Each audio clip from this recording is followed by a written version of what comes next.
મારું નામ હેમંત પટેલ, મેં વેલદા તાલુકા નિઝર ડિસ્ટ્રિક્ટ તાપી. આ બધું ટોટલ 15 એકરની જમીન છે.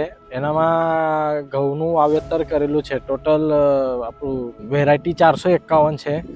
એના પહેલાં એનામાં કેલ્સીફોસ, કાર્બન, બાયોપોટાશ ને ઝેડએસબી એવું એનું આ ખતરનો વાપર એનામાં કરેલો હતો. અન્ય ખતર વાપરેલું હતું, પણ આ વર્ષે આ ખતરનો વાપર કરેલો છે. રિઝલ્ટ સારું મળ્યું છે મને. એના પહેલાં મરચીમાં બી મેં ઝેડએસબી, કેલ્સીફોસ, બાયોપોટાશ ને એનું વાપર કરેલો હતો. મને રિઝલ્ટ સૌથી મસ્ત અને સારું મળેલું હતું એનામાં. પછી અત્યારે 15 એકરમાં ઘઉંમાં બી એ ખાતરનો વાપર કરેલો. ટોટલ 22 બેગ લખેલું છે એમનું, કાર્બન પછી ઝેડએસબીનું. તો એનામાં બી મને રિઝલ્ટ મસ્ત મળેલો છે. એનામાં ગ્રીનરી પછી પત્તી હરીભરી એવું રિઝલ્ટ સારો મળેલો છે મને.